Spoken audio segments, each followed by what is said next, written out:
Bien, buenas tardes a todos y a todas. Yo querría darles la bienvenida a esta tercera mesa sobre África, guerra permanente. Como sabéis, esta es una mesa que pertenece a un ciclo de conferencias sobre precisamente el tema de los conflictos sine die que organiza el IEC aquí en la Casa Encendida. Por eso, en primer lugar, me gustaría expresar mi agradecimiento por haber sido invitada y tener la suerte de compartir con estos dos superexpertos africanistas en los temas de conflictos y poder estar aquí en mi nombre y además en el nombre de mi institución. Yo trabajo como investigadora en el Instituto Elcano de Estudios Internacionales y Estratégicos.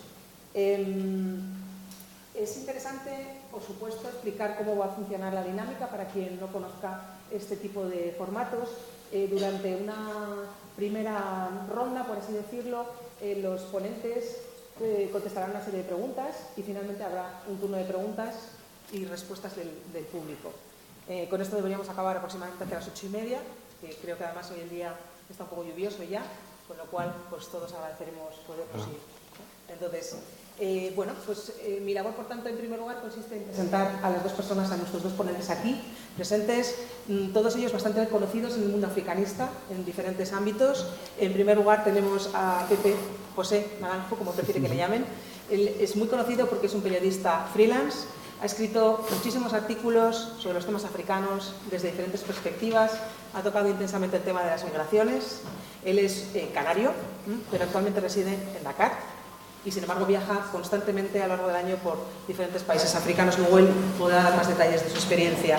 Es colaborador habitual de diferentes medios de comunicación, probablemente uno de los más conocidos y que realiza una labor mejor de divulgación de los temas africanos es el blog África no es un país, que coordina la periodista Lola Huete, gran conocedor de primera mano de muchos de los conflictos y autor de algunos libros conocidos sobre el tema, como por ejemplo Cayucos y Los invisibles de Kolda, que ha sido publicado recientemente. En mi opinión personal, el gran valor de tener a Pepe Naranjo aquí con nosotros tiene que ver con que es un experto conocedor de primera mano, ¿no? Conoce los conflictos de primera mano, ha estado allí y puede dar una visión sobre el terreno de qué es lo que está pasando, ¿no? Porque muchas veces tenemos la visión de los conflictos africanos desde el mundo occidental por lo que nos llega a través de los medios de prensa y esto muchas veces está distorsionado. Gracias, Pepe. Quería presentar igualmente a Óscar Mateos. Óscar Mateos es doctor en Relaciones Internacionales, profesor de la Universidad Ramon Llull, ha trabajado varios años en la Escuela de Paz de la Universidad Autónoma de Barcelona, ha colaborado con Médicos Sin Fronteras en Sudán del Sur, también ha estado y es buen conocedor de Sierra Leona y tiene muchas publicaciones sobre paz y conflictos. Es además miembro del Grupo de Estudios Africanos de la Universidad Autónoma de Madrid, con el que además tengo la suerte de compartir muchos trabajos de investigación con él, y es también un gran experto ya no solo de conocer el terreno, sino también de publicaciones académicas en este ámbito, con lo cual creo que tenemos una gran suerte porque tenemos dos visiones también muy complementarias sobre lo que aquí sucede. Quisiera, en primer lugar, hacer una brevísima explicación de un par de minutos sobre lo que se podría esperar de la sesión de hoy y, sobre todo, aprovechando que los técnicos tienen preparado un mapa sobre África, que quizás nos puedan en este momento poner. Comenzar con lo que es habitual que se diga en estas sesiones africanas. Es decir, África es un continente tremendamente heterogéneo, está formado por aproximadamente unos 54 países. No sé si podemos poner el mapa en un momento dado. Gracias. 54 países, 55 miembros de lo que sería la principal organización supranacional, que es la Unión Africana, teniendo en cuenta la República Saharaui, y todos ellos tienen características muy diferentes, ¿no? Tenemos países enormes, tenemos países como Nigeria, que tienen aproximadamente casi 200 millones de habitantes, y países que no llegan a los 200.000. Tenemos países insulares, tenemos países que no tienen salida al mar, tenemos también países con culturas tremendamente opuestas, con idiomas diferentes, es decir, la heterogeneidad no solo se ve en el ámbito cultural, también en el ámbito climático, por supuesto también en el ámbito económico. Tenemos países que son grandes exportadores de lo que se conoce como hidrocarburos, petróleo y gas natural, esencialmente, como sería el caso de Guinea Ecuatorial o el caso de Angola. Tenemos, por el contrario, países que exportan fundamentalmente materias primas agrícolas, puede ser cacao o incluso algunas manufacturas un poco más elaboradas, flor cortada, es decir, nos encontramos en un continente completamente heterogéneo y diversificado. Es verdad que, a pesar de su diversidad, hay algunos elementos en común y algunos temas interesantes a resaltar aquí. El primero tiene que ver con lo que probablemente es el tema del momento cuando se habla de África, es la explosión demográfica. En este momento, África tiene aproximadamente unos 1.200 millones de habitantes y todas las previsiones apuntan a que para el año 2050 se haya doblado la población del continente. Esto presenta numerosos retos en los temas migratorios y, desde luego, no podemos recordar que los temas migratorios están directamente vinculados con la huida de estas personas de las situaciones de conflicto. Así que, bueno, pasamos ya directamente a escuchar a los expertos que nos hablen de estos conflictos. Si os parece, en primer lugar, yo creo que nos gustaría escuchar cuál es vuestra experiencia de primera mano sobre el terreno, qué países conocéis mejor, ¿no? ¿Cuáles consideráis más interesantes? Bueno, buenas tardes. Quería primero agradecer, por supuesto, la invitación de venir aquí esta tarde, estar aquí con Óscar y con Ainhoa, hablando un poco de África, que es una auténtica pasión, ¿no?, para mí. Decía Ainhoa, experto, ¿no? África son 1.200 millones de habitantes, como bien decía, 54 países, 55, si contamos, por supuesto, al Sáhara Occidental o la República Árabe Saharaui Democrática. Es muy difícil ser experto de algo así, ¿no? Yo prefiero decir que soy alguien que está por allí, moviéndome, aprendiendo siempre, con un ámbito muy limitado, ¿no?, si lo comparamos con la inmensidad de este continente, ¿no? Vivo en Dakar desde el año 2011, me trasladé para allá como periodista freelance, con lo que ello conlleva, que no es siempre fácil moverse, hay ciertas limitaciones, ¿no?, vinculadas con los recursos a tu disposición, ¿no? Pero bueno, he tenido la oportunidad en estos 7 años ya, algunos más viajando allí, pero 7 años viviendo la cotidianeidad de África, ¿no? He tenido la ocasión de cubrir algunos conflictos, que es lo que nos trae hoy, lo que nos reúne hoy aquí, ¿no? Como por ejemplo la guerra de Mali, que comienza en el año 2012, en enero, y que sigue en la actualidad habiendo absolutamente desfondado a un país como Mali y generando, pues, una onda expansiva en toda la región del Sahel. Hablaremos hoy seguramente de Mali. O, por ejemplo, el conflicto de Boko Haram, ¿no?, en el noreste de Nigeria. Pues estuve en Chad, en la región de Difa, en Níger, y en Adamawa, en el noreste de Nigeria. Y bueno, otras coberturas no relacionadas directamente con conflictos, como la epidemia de ébola o las hambrunas en el Sahel, que ya son cíclicas, ya no estamos hablando de un problema coyuntural, sino algo absolutamente estructural, ¿no? Por supuesto, el tema de las migraciones. Digamos que todo esto ha sido el objeto de mi trabajo en estos años, fundamentalmente en la región de África Occidental, ¿vale? Conozco bastante menos África Austral, he estado en Mozambique, o África Central, he estado en los dos Congos, pero no los conozco con la misma, digamos, intensidad que África Occidental. Y bueno, supongo que a lo largo del debate saldrán algunos de estos temas, ¿no? Pues buenas tardes, y también agradecer la invitación de IECA y de la Casa Encendida a un ciclo de estas características, y también para poder compartir reflexiones que yo creo que, aunque caigamos en tópicos, pero es que es bueno remarcarlo, ¿no?, que los que nos dedicamos por pasión y por dedicación profesional un poco a aproximarnos a las realidades africanas, lo que sabemos es que cuanto más nos aproximamos, más lejos están, en el sentido de que cuanto más creemos saber, más complejidad descubrimos en lo que es el análisis de cualquier fenómeno que tiene que ver con África. Esto es un topicazo, pero es que es real. Mi experiencia personal se centró sobre todo durante varios años en la Escuela de Cultura de Paz, un centro de análisis de conflictos e iniciativas de paz, donde era una de las personas que se encargaba de analizar algunos de los conflictos en el continente africano, concretamente algunos de los que tenían lugar en la región de África Occidental. En esos años tuve la ocasión de visitar algún contexto para poder hacer entrevistas y para poder profundizar un poco en el análisis de ese contexto, pero después, sobre todo, me centré, y ese fue el proceso ya más de la tesis doctoral, en Sierra Leona, donde estuve 2 años en los que tuve esa sensación. Sierra Leona, un país relativamente pequeño, 5 millones de habitantes y un territorio no muy extenso. Yo venía cargado con una serie de clichés y de tópicos respecto a la guerra de diamantes y a una serie de elementos que habían caracterizado la guerra en Sierra Leona. Y cuando llegué allí y empecé a conocer a historiadores, a sociólogos sierraleoneses, los cuales me aportaban diferentes claves, cada uno desde su perspectiva y enraizada, evidentemente, en la realidad local, fueron haciendo esa fotografía más compleja. Ese ha sido uno de los contextos que he intentado, digamos, analizar con mayor profundidad, y después quizá el otro, que también pues he dedicado más tiempo, es el de Sudán del Sur. Primero como Sudán, en lo que fue la guerra hasta el año 2005, hasta el acuerdo de paz, y posteriormente con lo que ha sido, digamos, el enfrentamiento desde 2000, prácticamente 13, ¿no?, entre los grupos un poco que están en este contexto recién independizado, ¿no?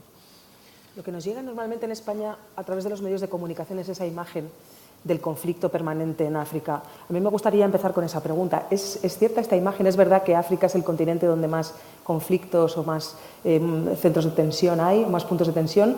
¿O es una especie de imagen distorsionada que nos ha llegado? Yo creo que es un cliché que tiene su parte, digamos, de verdad y su parte, digamos, sobredimensionada, en el sentido de que no siempre África, por ejemplo, ha tenido un número de conflictos mayor en el planeta. En determinadas etapas venimos de años donde, por ejemplo, el continente asiático ha sido el continente, según los principales indicadores internacionales, y aquí el CIPRI, por ejemplo, en Estocolmo, el centro de Uppsala, también en Suecia, el PRIO en Noruega, la Escuela de Cultura de Paz, son los que de alguna manera nos dan datos más cuantitativos, ese análisis más cuantitativo. Y en algunos momentos ha sido Asia la región que mayor número de conflictos tenía, y en cambio Asia no recibía ese cliché, recibía el cliché de continente, ¿no?, o de región en efervescencia económica, en crecimiento, en despegue, pero en cambio la realidad cuantitativa nos decía que era la región asiática. De todas maneras, es cierto que históricamente, en las últimas décadas, África, de manera agregada, es la región del mundo con mayor número de conflictos cuantificados por este tipo de centros que se dedican a esto. Y también es cierto que en los últimos años nos dicen o nos dan dos datos importantes, que si bien a partir de mitad de los 90 África empezó a experimentar una caída del número de conflictos armados muy importante, lógico, después de la implosión un poco de lo que fue el final de la Guerra Fría y con el surgimiento de algunos conflictos como Ruanda, etcétera, el continente empieza a experimentar un proceso de cierta pacificación con elementos que después podemos comentar y que ha ido teniendo una tendencia más o menos decreciente hasta el 2010. Y en el 2010 sí que África ha vuelto a aparecer como un escenario cuantitativamente, según estos centros, como la región donde se vuelven a experimentar un mayor número de conflictos. Ahora bien, es importante plantear algunos matices que gente, autores como Scott Strauss, gente que ha estudiado y analizado las guerras en África en detenimiento, nos dan. Nos dan tres datos que yo creo que son importantes. Primero, la mayoría de guerras en África o la mayoría de víctimas mortales en África están concentrados en 6 o 7 países. Es decir, que África no es un continente de guerras. Hay 6, 7, 8 países que concentran una gran intensidad de la letalidad, digamos, de la guerra. Segundo dato que los estudiosos que analizan este tipo de cosas nos dicen: la guerra en África tienden a durar cada vez menos, con una media de 5 años aproximadamente un conflicto, mientras que anteriormente, digamos, los conflictos en África pues habían durado décadas, como era el caso de Sudán o el caso de Angola, ¿no?, o el caso de Mozambique, algunos que habían tenido, o el Congo, ¿no?, que podríamos decir que de alguna manera continúa. Y el tercer elemento que creo que es importante saber y que la gente, aunque hacer este tipo de análisis es muy complicado porque se trata de datos poco tangibles, es que las guerras en África han tendido a mantener el mismo número de víctimas mortales, pero en un contexto de crecimiento demográfico. Es decir, cada vez diríamos que en África hay menos víctimas por los conflictos armados que tienen lugar. Son cifras que nos dibujan y hacen más compleja esa fotografía, pero necesariamente, digamos, no lo explican todo. Yo creo que aportan datos interesantes para aproximarnos a esa realidad. Yo creo que sería muy injusto, ¿no?, quedarnos solo con ese titular, digamos, y creo que por la experiencia que tengo de haber recorrido, digamos, esos caminos por ahí, al menos de África Occidental, en donde hay algunos conflictos, ¿no?, yo creo que la sensación que muchos africanos me trasladan, de alguna manera, es que a ellos les parece injusto que se considere que África, o sea, que la visión que hay de África en el exterior es la de un continente en guerra permanente, ¿no? Porque no es verdad. O sea, es cierto que hay lugares en donde existen conflictos, algunos de largo recorrido, pero la inmensa mayoría de los africanos viven en paz, ¿no? Entonces, yo creo que tú introducías el elemento de los medios de comunicación, que me atañe directamente, ¿no? Como periodista, ¿no? Y creo que también es un problema que tiene que ver con el discurso, ¿no? de los medios, el discurso imperante, que al final venimos muchas veces a reforzar este tipo de estereotipos, ¿no? de prejuicios, ¿no? Y con respecto a lo que decía Óscar, que me parece muy interesante esto que hablas, ¿no? Bueno, a mí me da mucho gusto escucharle a él porque él sí que es un experto, ¿no? Yo solo soy un periodista que va por ahí. Y se me ocurría cuando decías lo del incremento de conflictos a partir del año 2010, el rol que juega también la expansión del yihadismo, ¿no? Que es un factor exógeno, que creo que es interesante también decirlo, porque muchas veces pensamos en las guerras en África como, bueno, ahí están peleándose los hutus y los tutsis y los soninké con los no sé cuántos, pero el yihadismo es un factor absolutamente exógeno que viene de fuera, que no tiene nada que ver con las tradiciones africanas, no tiene nada que ver con la manera de entender la religión islámica de los musulmanes, y es algo que ha venido como a desestabilizar todas las estructuras, sobre todo en el Sahel, ¿no? En las zonas donde yo me muevo.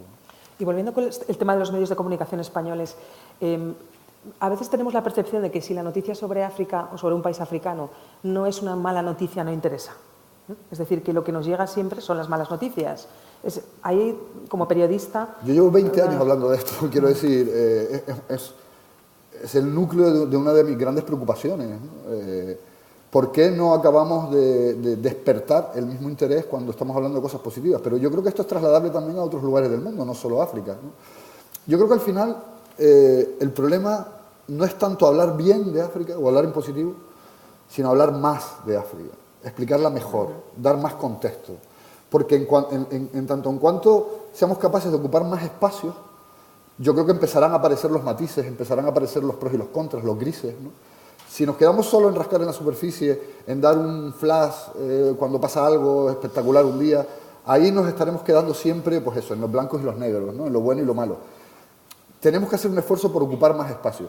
Y sinceramente, siendo pesimistas, si miramos la foto fija del espacio que dedicamos a África en los medios de comunicación, al mismo tiempo soy optimista porque hace 20 años era mucho peor. Yo recuerdo cuando hace 20 años empezaba a tratar de informarme sobre lo que pasaba en el continente, sobre todo en África subsahariana, a raíz de la llegada de personas migrantes a mi tierra, a Canarias, que fue lo que a mí me empezó a mover hacia África. Recuerdo que tenía que ir necesariamente a información en francés para ver la actualidad de lo que pasaba, o en inglés. Era muy difícil encontrar, estoy hablando de medios de comunicación, ¿no? Era muy difícil encontrar en español. Estaba, bueno, pues algunos periodistas de generaciones anteriores a las mías que sí que iban, venían y tal, pero era un poco, no había una presencia estable, digamos. Y ahora creo que hay ventanas muy interesantes que se han abierto. Todas las universidades ya empiezan a tener centros de investigación sobre África. No sé, pienso en Internet, lo mismo que decías de África no es un país, Planeta Futuro en el país, Wirico, Africalle. Hay un montón de iniciativas y ya se puede tener información. Yo creo que hoy por hoy no es posible decir que el que se quiera informar sobre África no va a tener esa información en español, y eso me parece que es algo que está cambiando, ¿no? Y cuando llega información sobre los conflictos, también hay una cierta percepción de que son conflictos que no son fáciles de entender, o que no se pueden entender, o incluso que no son de entender.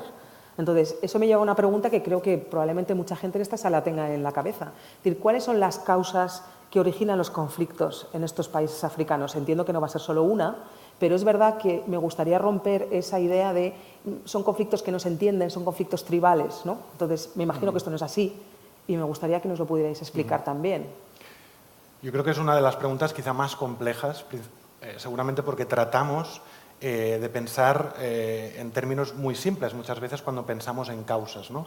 Tú ya lo has avanzado de alguna manera, es decir, no solo en África, sino en cualquier contexto del mundo, el análisis de cualquier conflicto nos va a dar una multiplicidad de causas.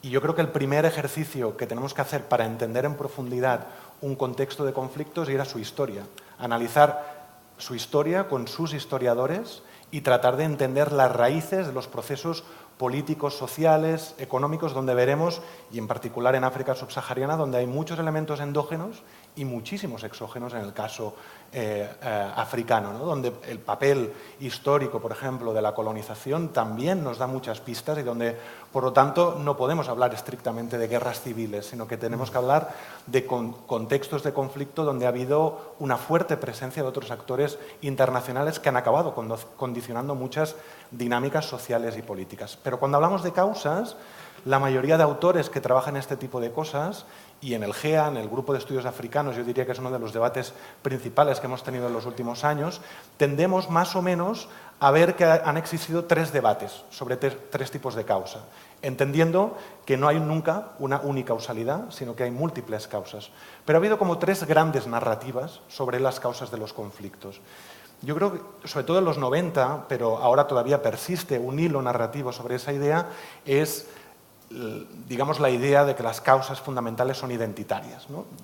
Venimos de analizar las guerras en África como una cuestión tribal, ¿no? Con un concepto totalmente, ¿no?, despectivo ya de por sí, y ya hemos deconstruido esa narrativa viendo que los conflictos étnicos, o donde el elemento étnico puede jugar un papel, juega dentro de un contexto mucho más complejo, y hoy día estamos hablando de Boko Haram, de Al-Shabaab, de Al-Qaeda en el Magreb, Al-Qaeda, perdón, en el Sahel, como conflictos religiosos. Bueno, esa es una de las narrativas que se ha ido deconstruyendo para ver que en el fondo eso forma parte también de un contexto mucho más complejo. Hay otro elemento de causas que habitualmente se suelen utilizar, que es la de los recursos naturales, ¿no? Que en este caso Sierra Leona, pero también muchísimos otros contextos como la República Democrática del Congo, con la cuestión del coltán, han estado de alguna manera presentes y han sido insistentes a la hora de explicarnos ese tipo de contextos. Y finalmente yo diría que está la cuestión vinculada con los agravios, el acceso al poder, las disputas del poder político, donde también a veces hay aspiraciones, digamos, secesionistas. En África hay muchísimos contextos donde hay territorios que se quieren secesionar e independizar, digamos, de un Estado en particular. Fue el caso de Sudán del Sur, pero podríamos hablar de muchísimos otros. El caso de Camerún ahora, en este momento, es un caso muy interesante. Todo eso nos lleva a pensar que hay como multiplicidad de causas que de alguna manera tenemos que entender en un contexto histórico, que interactúan y donde depende del contexto tendremos que ver qué acentos y qué elementos han sido más importantes, digamos, para entenderlo. Si me dejáis 20 segundos más, el caso de Sierra Leona, que es el que más conozco, digamos, ha sido caricaturizado como un conflicto, como una guerra por los diamantes. Un análisis exhaustivo, histórico, político, socio-internacional, de alguna manera lo que nos deja ver es que la marginación, por ejemplo, o la falta de oportunidades de determinados grupos históricamente de acceso al poder, de acceso a los recursos, fue un tema fundamental. Que la división que generó la colonización británica con lo que era su sistema, ¿no?, clásico de entender el poder, también fue un factor fundamental a la hora de lo que eran las percepciones entre grupos comunitarios en el mismo país, que entender también, evidentemente, que la explotación de los diamantes fue importante, pero donde también los actores internacionales, multinacionales, jugaron un papel importantísimo. Y así iríamos configurando un entramado de elementos que nos harían una fotografía muy compleja, pero que nos acercarían más o menos a lo que podría ser o entender por qué hay guerra en ese conflicto en cuestión. Yo añadiría, si me permites, una cuarta narrativa, ¿no? Y es una que yo me he ido dando cuenta, pues al final yendo a los sitios donde pasan las cosas, ¿no? Y es la de la guerra como negocio en sí mismo, ¿no? El hecho de que, y les cuento una historia, porque al final yo me dedico a eso, ¿no?, a contar historias, ¿no? Y es la historia de la ciudad de Gao, en el norte de Mali, ¿no? Es la principal ciudad del norte de Mali, que como saben es un territorio que fue ocupado durante 9 meses por grupos radicales, por grupos yihadistas. Yo la conozco, Gao, desde el año 2004, de la primera vez que fui, y la última vez fue hace 1 año y medio, ¿no?, que estuve allí. Entonces, digamos, eso me ha permitido tener una cierta perspectiva también, ¿no?, en ver cómo ha evolucionado la ciudad antes, durante y después del conflicto. Llegué a vivir un mes en Gao, ¿no? Y voy rápido, y a mí me alucina la cantidad de gente que está haciendo dinero con la guerra, ¿no? Por supuesto, los que venden las armas, que eso apunta más en nuestra dirección que en la de ellos, ¿no? Hay que ir también a ese gran tráfico internacional, a ese gran negocio internacional que es la venta de armas, del que en España hay muchas empresas que saben mucho, ¿no? porque para que este negocio funcione tiene que haber guerra, ¿no? Es una cuestión absolutamente evidente. Pero sobre todo también cómo se están generando economías locales, ¿no? O, si quieres micro, ¿no? En Gao, ¿no? Hay un barrio, por ejemplo, en Gao, que ya existía desde el 2004, que le llaman Cocaimbugu, ¿no? Es un barrio en donde los grandes traficantes de droga han ido construyendo sus casas. Una vez que el Estado se desmorona en Gao, fruto del conflicto, ya no es solo los traficantes de droga, ahora mismo allí se trafica con tabaco, con gasolina, con coches, al no haber aduanas, no haber fronteras, todo viene de Argelia de manera ilegal o de Níger, y hay un montón de gente haciendo mucho dinero. El otro día, hace un par de años, hubo el peor atentado en la historia de Mali, que murieron cerca de 90 personas. Un coche bomba entra hasta en un campo militar en donde se estaban celebrando las negociaciones para crear las patrullas conjuntas para aplicar los acuerdos de paz. Allí estaban todos los grupos armados negociando. ¿Quién irrumpe con un coche bomba cuando están todos dentro negociando? Pues aquellos a los que les interesa que no haya paz. Aquellos que se están beneficiando del conflicto. Y creo que esto, que está pasando en el norte de Mali y ya cada vez más hacia el centro, y está pasando un poco a todos los niveles. Hay mucha gente para quien la guerra es un negocio. Gente allí y gente aquí. Y eso me parece que es una narrativa también que tendríamos. No, y además, yo creo que hay un elemento muy interesante en lo que apuntas, que tiene que ver cómo cada vez, digamos, más autores han tratado de entender las guerras en África y en otros contextos, pero particularmente en África, como economías globales de guerra. Donde esto es súper importante y lo señalabas, ¿no? Normalmente los medios de comunicación, pero también organismos internacionales y algunos think tanks tienden a entender la guerra como una guerra interna, intraestatal, como una guerra civil, ¿no? Que es como habitualmente se conocen. Yo creo que uno de los elementos de las guerras en muchos contextos africanos ha sido precisamente su dimensión regional, la capacidad que tienen de convertirse muchas veces en contextos de conflicto regional, con la participación de todo tipo de actores, tanto estatales como no estatales, y su enorme dimensión internacional y transnacional. Y aquí es donde un poco se inserta esta idea de la economía global de la guerra, ¿no? El caso de Sierra Leona es paradigmático, pero hoy día yo creo que uno de los casos que hemos analizado más es el de la República Democrática del Congo. No se entiende la guerra en el Congo sin la participación de esa economía global de guerra, donde actores transnacionales como multinacionales, como empresas de seguridad privada, pero también donde hay actores internacionales como las propias operaciones de paz, en este caso una de las más controvertidas es precisamente la del Congo, participan de la dinámica de guerra y generan y contribuyen a ese contexto de conflicto que nada tiene de local, sino que acaba convirtiéndose en un contexto de guerra casi global, ¿no? Y podríamos decir entonces que si no son demasiadas las zonas que hay en conflicto en este momento en África subsahariana, sí que debe haber algunas que son más interesantes desde el punto de vista de Occidente, ¿no? Por ejemplo, estoy enseguida pensando en la zona de Sahel. Sahel es ahora mismo una franja que se extiende debajo del desierto, que está ahí marcada en el mapa, a la que tanto la Unión Europea como España está dedicando mucho esfuerzo militar, ¿no? Precisamente por temas de seguridad. ¿Os podríais comentar por qué algunos conflictos son más importantes para Occidente que otros? Bueno, España esfuerzo militar menos que otros. Hay otros países que están mucho más presentes militarmente, ¿no? En el Sahel. Francia, ¿no? Por ejemplo. Sí, bueno, por supuesto. Francia con la operación Barkhane, pero los alemanes, por ejemplo, los italianos ahora han desembarcado militarmente en Níger con una gran potencia. Hombre, el Sahel es un lugar apasionante, ¿no? Es una franja que está situada por debajo, digamos, del desierto puro y duro del Sáhara, en donde, por ejemplo, antes apuntaba, ¿no? En donde se dan todos los tráficos, y uno de esos tráficos que a nosotros nos afecta mucho es el de personas, ¿no? El tránsito, bueno, por un lado la trata y por otro lado el tránsito de las rutas de la migración hacia España y hacia Europa en general, ¿no? Pero también el tráfico de drogas, etcétera, ¿no? Es un lugar de...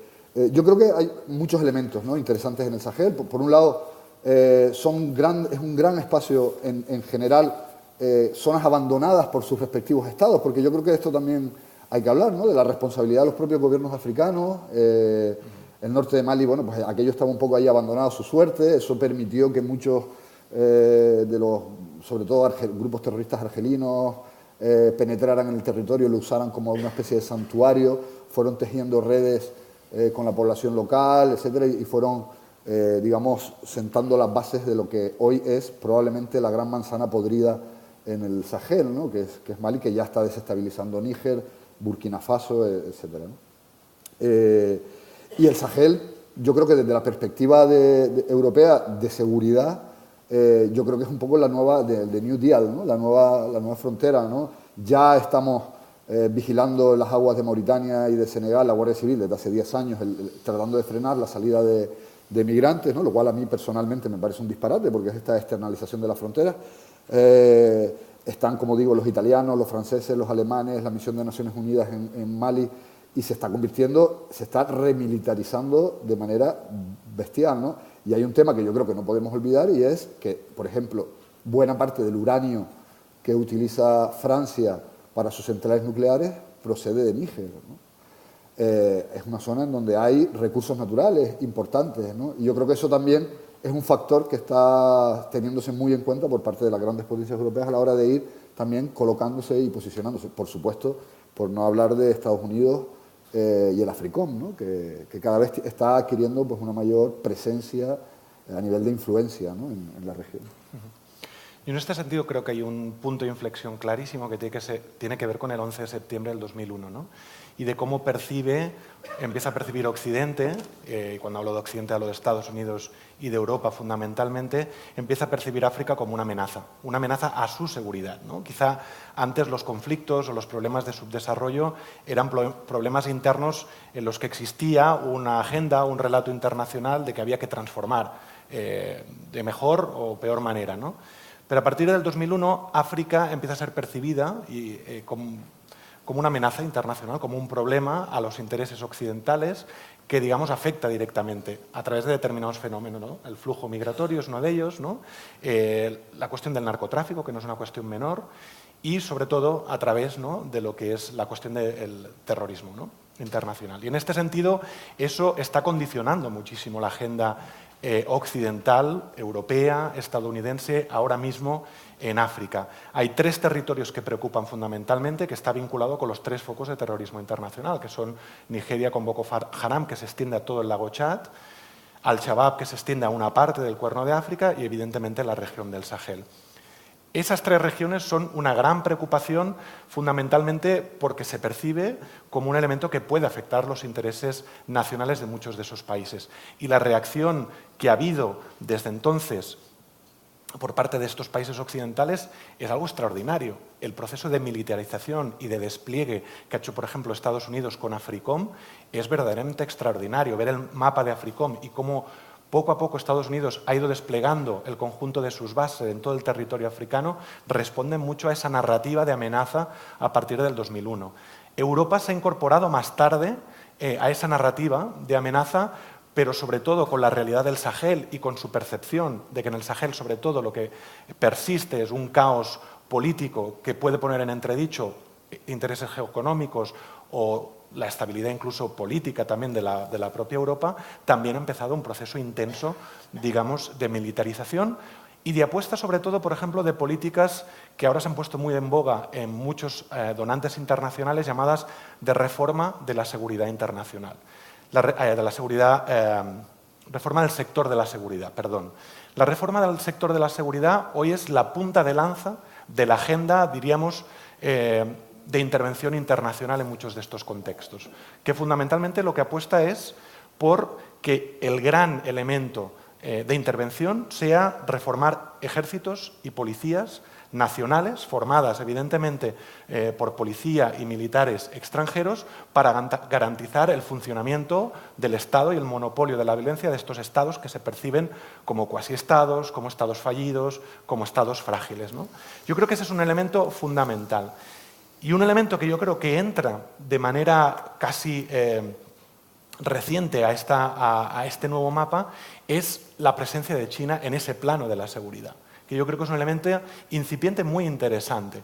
China, y hemos tenido ya 1000 debates sobre la presencia de China en África, y creo que no es el objeto de hoy, ¿no? Pero China, digamos, ha sido conocida y debatida por sobre todo su incursión económica en el continente. Pero en los últimos años, con el famoso establecimiento de la base en Djibouti, trata de plantearse también y de prepararse para ser un actor en materia de seguridad en el conjunto del continente. Con lo cual vemos cómo el territorio va, digamos, articulándose en ese sentido que también comentaba Pepe, ¿no?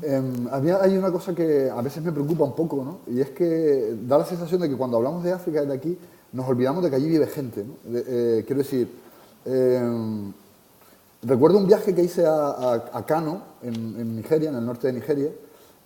Nigeria en ese momento era el país con mayor Producto Interior Bruto de todo el continente africano, ¿no? Por encima incluso de Sudáfrica. Creo que ahora ha vuelto Sudáfrica a pasar por encima, ¿no? Pero bueno, está ahí, ¿no? Digamos que uno de los países más ricos o el país más rico de África, y la gente en Kano, cuando se ponía enferma, en los pueblos del norte de la región de Kano, iban a Níger, a los centros de salud, porque tenían mejor atención médica en Níger, que es el país más pobre del mundo, o lo era hasta hace poco, que en su propio país, ¿no? O sea, yo creo que solo se puede entender también determinados conflictos, como por ejemplo el de Boko Haram, si partimos también de la enorme traición de las élites africanas a su gente, ¿no? En algunos países, ¿no? Quiero decir, los contextos de pobreza, de desempleo, de educación, de sanidad, de algunos países, que tienen que ver, que Óscar hablaba también antes, con el colonialismo y con el neocolonialismo, con la explotación de los recursos, por supuesto, ¿no? Acaparamiento de tierras, pesca pirata, explotación abusiva de los recursos mineros sin dejar a cambio algo que sea justo, ¿no? Por supuesto. Pero estamos hablando ya de casi 60 años de independencia en muchos países, ¿no? Me parece que hay una gran responsabilidad por parte de muchos de los gobiernos africanos. En algunos de tus artículos mencionas la expresión de los dinosaurios africanos, ¿no? ¿Me puedes explicar un poquito más? Porque creo que es muy... Bueno, sí, esto era haciendo referencia a Paul Biya, ¿no? que opta a... Bueno, es un señor que lleva 36 años en el poder, no sé qué mejor animal le puede... O sea, qué mejor calificativo que... Estamos hablando de alguien que ya ha pasado absolutamente todos los límites razonables de lo que debe ser una presidencia de un país, ¿no? O sea, 36 años, ¿no? Por supuesto, superado solo por Teodoro Obiang, que ya va camino de récord, ¿no? Eso es... Digamos, esa parte de África, yo creo que de la más fea, ¿no? que contamos los periodistas, ¿no? Que es la de la África de los autócratas, de los, pues bueno, de su época de los Mobutus, en fin, Mugabe, Paul Biya en Camerún, etcétera, ¿no? O Museveni en Uganda, ¿no? Afortunadamente también hay otra África, ¿no? Que también estamos contando, que es la de, por ejemplo, África Occidental, que es una región que tiene 15 países. En la actualidad, los últimos dictadores, como eran Yahya Jammeh o Blaise Compaoré, han caído, ¿no? Y eso también hay que contarlo, quiero decir. Al final son dos realidades que conviven, ¿no? Porque antes te decía, ¿no? Yo creo que es importante que veamos los grises, ¿no? Y creo que sí que es verdad que existen todavía autocracias, dictaduras terribles como la de Eritrea o la de Guinea Ecuatorial, insisto, una de las más brutales, creo, del continente africano. Pero también hay movimientos ciudadanos que han surgido, hay democracias jóvenes pero cada vez más empoderadas, hay ciertas estabilidades en países como Ghana, Senegal, etcétera, que son muy, muy dignas de mención porque son en un contexto que no es fácil, ¿no? Y algunos conflictos que están terminando también, ¿no? Como es el caso del conflicto entre Etiopía y Eritrea en el Cuerno de África, que hace no mucho, me parece que fue en verano, que después de, yo creo que llevan en guerra desde el año 98 o incluso antes, reabrieron las líneas telefónicas de comunicación entre Etiopía y Eritrea y empezaron a llamarse, aunque no se conocían unos a otros, empezaron a usar el teléfono y llamar de una manera aleatoria, ¿no? Entonces también hay otras señales positivas, ¿no? En este caso. Pero a la hora de establecer la paz, la cuestión es que, como estaba señalando Pepe, los gobiernos a veces fallan. Entonces tenemos la presencia europea, estadounidense, incluso española, en estas fuerzas de paz. Y yo querría conocer vuestra opinión, porque también hay algunas agrupaciones regionales, como el recientemente creado G5 Sahel, que es una organización regional que pone en marcha su propia fuerza de paz, que hace otro esfuerzo diferente. Entonces, ¿son necesarias las fuerzas de paz internacionales? Ese modelo que comentabas antes de mejorar las condiciones de seguridad haciendo formación directa a los cargos policiales, etcétera, ¿funciona? ¿Es mejor dejar a los propios africanos la creación de sus propias tropas de paz? O sea, ¿con qué modelos quedáis? ¿Cuál os parece mejor? Es difícil, porque digamos que son situaciones muy complejas y es difícil ver qué es lo que ha funcionado y lo que no y lo que ha funcionado. hay muchas cosas que no están funcionando y en eso hay constatación y yo creo que muchos contextos que así lo demuestran. Yo creo que hay un elemento clave cuando hablamos de operaciones de paz hoy día en África y es que ha habido un cambio bastante brusco de una concepción del tipo de operaciones de paz. En los 90 fundamentalmente estamos hablando de operaciones de paz lideradas, sobre todo, o digamos con cascos azules que eran esencialmente occidentales, o la primera mitad, ¿no? Si bien es cierto, como recordaréis, lo que sucedió en Somalia en el 93, Ruanda en el 94, conllevó un giro en ese cambio. A eso hay que sumarle también una nueva actitud de la Unión Africana que se refunda en el año 2002 y que plantea la idea de las soluciones africanas para los problemas africanos. Es decir, queremos tener mayor protagonismo en la gestión de nuestros propios conflictos y queremos saber qué hace falta para hacer eso. Y ahí uno de los elementos de esa nueva Unión Africana es lo que se plantea una fuerza de interposición en varias regiones, es decir, la capacidad de las 5 regiones de África de tener capacidad de reacción rápida militar a intervenir en muchos de esos contextos. Lo que hemos visto es que muchas de esas operaciones de paz, muchas de las cuales hoy día llamamos híbridas, porque son operaciones en las que Naciones Unidas colabora con la Unión Africana, es el caso de Sudán, de Darfur, de Sudán del Sur, es decir, hay una convivencia, digamos, de mandatos y de actores. Lo que está sucediendo es que fundamentalmente quien contribuye con cascos azules, con efectivos, son países africanos. Es decir, ha habido un cambio en el rostro de quien configura esas operaciones de paz. Y ese es un elemento, yo creo, importante.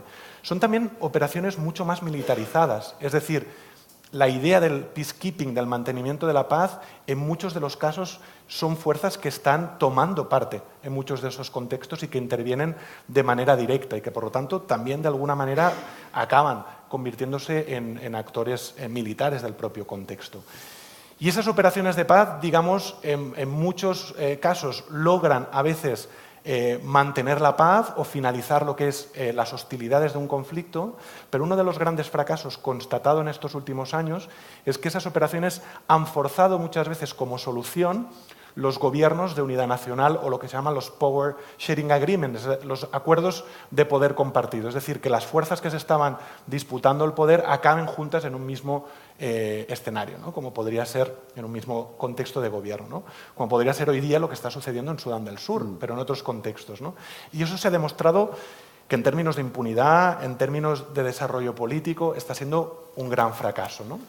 A mí hay una cosa que me preocupa especialmente. Hablabas, por ejemplo, del G5 del Sahel y de otras fuerzas, y es el respeto a los derechos humanos, ¿no? Se ha constatado, hay informes de la Misión de Naciones Unidas en Mali, por ejemplo, y vuelvo a Mali una vez más, de que han sido miembros del G5 del Sahel quienes han cometido algunas de las masacres recientes que se han producido en Mali.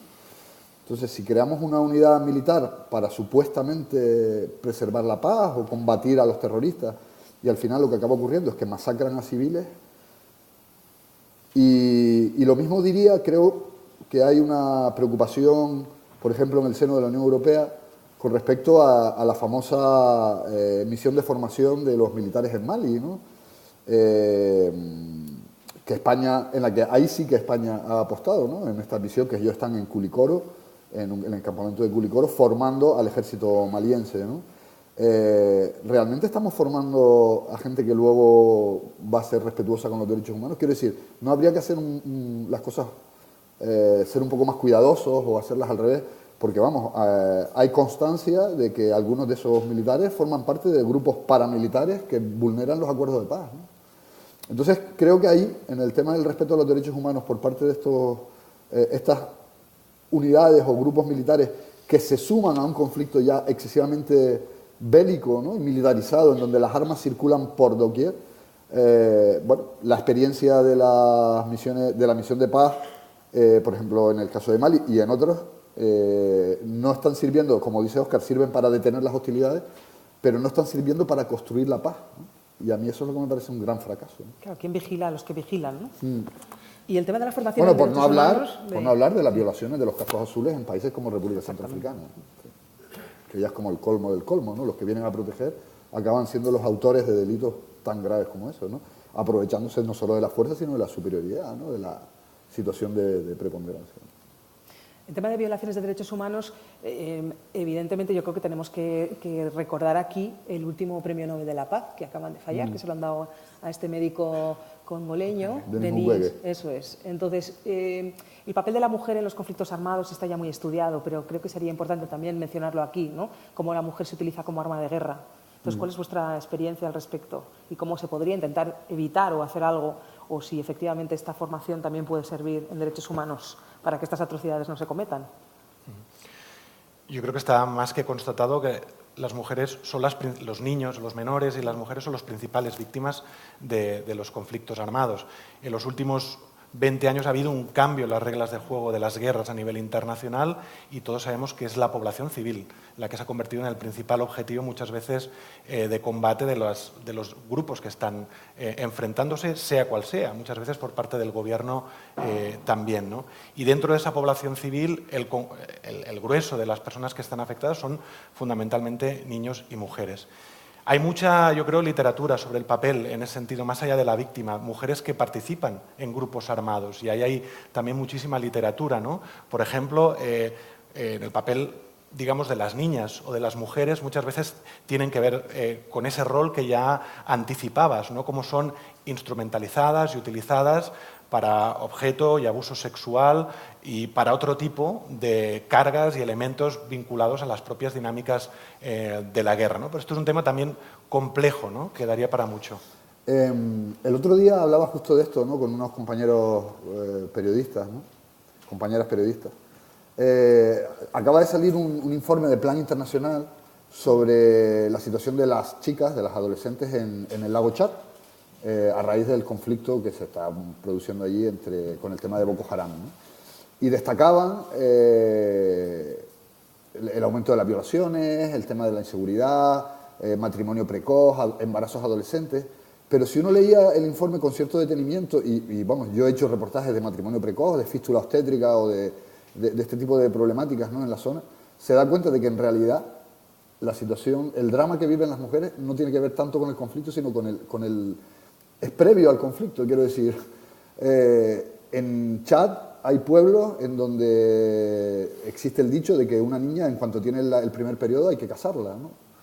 Se tiene que casar, ¿no? Sobre todo porque tienen miedo a que acabe embarazada por un miembro de su propia familia, ¿no? La mayor parte de las violaciones se producen en el entorno familiar, ¿no? Los matrimonios precoces, quiero decir, no es algo que sí, evidentemente, en contexto de conflicto la cosa empeora, probablemente, ¿no? Y tenemos el famoso y tan mediático caso del secuestro de las niñas de Chibok, pero es que previamente ya hay una situación muy, muy complicada, ¿no? En términos, por supuesto, de igualdad y del desarrollo normal de una vida de una niña, ¿no? Normal, digo, desde nuestra perspectiva, ¿no? Antes comentabas en estas mesas de conciliación, de negociaciones para la paz, donde hubo este atentado, ¿hay mujeres representadas en esas mesas normalmente? Yo creo que el tema de la representación en determinadas instancias de la mujer en África es un largo camino por recorrer, ¿no? El otro día había una foto muy significativa del acuerdo de libre comercio de la Unión Africana en el que estaban todos los jefes de Estado y sus ministros de Economía. No había una sola mujer. En una foto en la que había, no sé, 80 personas, ¿no? Ni una sola mujer, porque ya no quedan presidentas en África, ¿no? Después de que Ellen Johnson dejó de ser la presidenta en Liberia. Bueno, esto que puede parecer una anécdota, creo que no lo es, ¿no? En realidad es más algo que nos está mostrando. Bueno, el otro día también hubo funcionarias de la propia Unión Africana, que es el organismo en el que existen comisiones para velar por la igualdad. Pues dentro de la propia Unión Africana las mujeres hicieron un memorándum en el que decían, oiga, es que hay un evidente techo de cristal y que nos están discriminando y que no podemos... hay un enorme problema de representatividad. Las mujeres evidentemente juegan un rol clave en las sociedades africanas. Bueno, esto también es un tópico y un estereotipo, son la columna vertebral de las economías, etcétera, ¿no? Pero bueno, creo que queda todavía mucho camino por recorrer en esto de la paridad o de la representación. Yo creo que además hay dos titulares como muy simples, pero bastante ciertos, ¿no? La guerra en África es una cosa de hombres, fundamentalmente de hombres. Las negociaciones de paz es una cosa de hombres. Yo creo que la gente que trabaja en la Escuela de Cultura de Paz ha analizado en detalle un poco cómo se cumplen algunos de los elementos que forman parte de la 1325, de la resolución en la cual también se apela a la participación de las mujeres en este tipo de procesos de paz, y los indicadores lo que ponen de manifiesto es que la representatividad de las mujeres en este tipo de espacios es absolutamente ínfima, ¿no? Y absolutamente insuficiente. Y seguramente eso tiene que ver muchas veces con el tipo de soluciones que se acaban aportando en muchos de estos contextos, ¿no? Y por lo tanto es, yo creo, un caballo de batalla clarísimo, ¿no? en cuanto a conflictos y a procesos de paz. Eso es, muy bien. Pues Pepe, Óscar, no sé si queréis comentar alguna otra cosa más para poder pasar ya a las preguntas del público, porque creo que probablemente haya muchos temas que hayan quedado abiertos, podemos seguir hablando, pero quizás sea más interesante que la gente que ha venido hoy pues pueda preguntar directamente lo que ellos quieran. Hay una pregunta aquí en primera fila. Un segundo, porque, bueno, tres. Hay varias manos levantadas, pues empezamos recogiéndolas una a una y si acaso, sí, aquí delante. Por ahí también. Sí, tengo Gracias. muy puntuales. Lo dejo a su criterio. ¿Cuándo y cómo se forma esa zona de Sahel que va más allá de los límites de esos países? Pregunta número, ¿cómo se va formando esa franja Sahel? ¿Es una franja, es arbitraria, digamos, de los límites de los países? Segundo, ¿cuántas lenguas se supone que hay en África y cómo se comunican? Y tercero, había en algún momento en que estuve hace varias décadas un país que entre Angola y Sudáfrica era Southwest Africa. ¿Ese país desapareció? Namibia, ¿no? Namibia, ¿no? Creo que es Namibia en la actualidad, ¿no? Sí. Bueno, El Sahel. Sí, bueno, sí. lo del Sahel. Es que el Sahel en realidad es una denominación que es de una región natural, en realidad. O sea, lo que es arbitrario son las fronteras, no el Sahel. O sea, las fronteras dividen el territorio. Es como decir el desierto, el Sahel, es una región... La franja, ¿no? Es la franja. Claro, es esta franja que está al sur del desierto del Sáhara y es, digamos, una región climática, si quiere, o paisajística también. Quiero decir, no es una denominación política. Lo que es arbitrario y político es la frontera. Eso sí es lo que es arbitrario, ¿no? Es para denominar a eso, sí. No sé si quieres responder tú a las lenguas. Tú que hablas suajili. Sí, muchísimas. Yo creo que casi lo podría responder por allí. La verdad, el número exacto no lo sé. Un montonazo. Un montón, sí. Hay un montón. Muchísimas. Sí, o sea, hay países en donde... Sí. No, hay países... vamos a ver, la división de África, tal y como está hoy, con estas fronteras que vemos, como decía antes, es arbitraria y responde más a la colonización muchas veces que a... Con lo cual, hay países que comparten, en fin, no sé, en Senegal debe haber 15 o 20 lenguas, en Nigeria creo que hay más de 100. Luego hay lenguas que son más vehiculares, que el suajili del que usted habla, por ejemplo, se habla en varios países. Pero en esos países no se habla solo el suajili, sino que se habla el suajili y otras lenguas, ¿no? Pues no sé, en Sierra Leona está el crío, en fin, y otras, ¿no? Toda la francofonía. Donde Y luego, claro, oficial, a esas lenguas, digamos, que estaban ahí, se sobreponen las lenguas de los colonos, ¿no? El francés, el inglés, en algunos casos el español, en muy poquito. Pero, bueno, realmente hay una variedad lingüística enorme en África. Pero tienen mucha, bueno, algo que a mí me da la sensación, ¿no? Y es un poco por la experiencia que yo tengo, la mayor parte de los africanos hablan 3, 4, 5 lenguas, ¿no? Tienen mucha facilidad para comunicarse entre sí, para aprender las lenguas de sus vecinos, ¿no? Eso es una riqueza enorme. En algún momento se ha hablado del suajili, que podría ser la lengua común del futuro, ¿no? Porque es verdad que la propia Unión Africana, esta superorganización continental, tiene una agenda ambiciosísima de crear un mercado único, de tener una única moneda, un pasaporte único para todos los países, y se ha hablado también del suajili como una lengua común para Sí, todos una los agenda países. muy ambiciosa y muy poco eficaz de momento, ¿no? Bueno, no está mal, han firmado y están ratificando. Yo soy Tú eres de las optimistas, Yo soy ¿no? de las optimistas, Vale. sí. Por lo menos en la parte de unión económica, eso lo veo más fácil, ¿no? Que a lo mejor otro tipo de... Perfecto. Hola. Sí, quería hacer un comentario. Me pareció interesante los comentarios que han hecho José Naranjo y Óscar Mateos sobre el conflicto interno que hay dentro del continente africano. Y eso me enriqueció mucho, verdaderamente.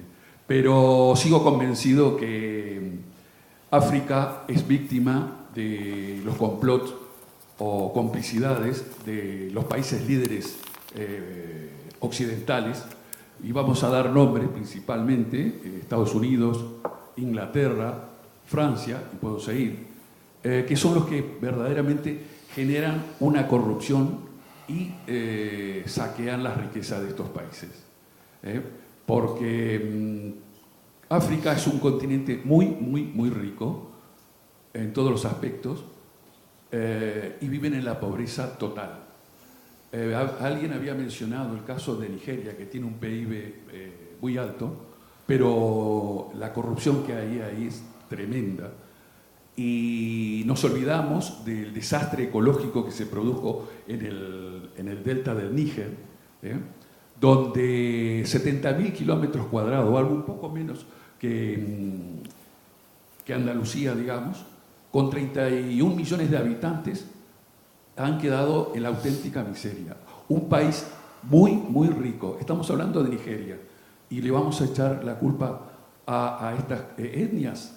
Me parece un poco injusto, porque verdaderamente quienes provocan todos estos son las multinacionales en combinación con estos países líderes que actúan permanentemente. Y es actual en esta fecha donde se está produciendo.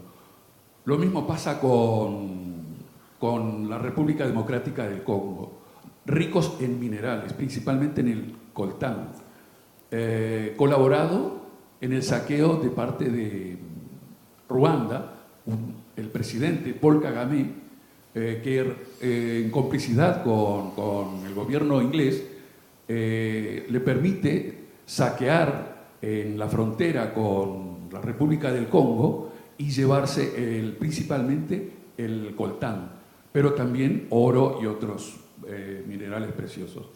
¿Qué quiere decir? Que definitivamente África es un país muy rico, pero lo están esquilmando desde afuera y va a seguir siendo la reserva del mundo. Luego la otra que también habría que mencionar, la cantidad de pobres africanos subsaharianos que mueren por miles en el mar Mediterráneo. Eso es tremendamente lamentable en la época que se está viviendo. Hablamos de mucha civilización, de una Europa adelantada, pero sin embargo la muerte de miles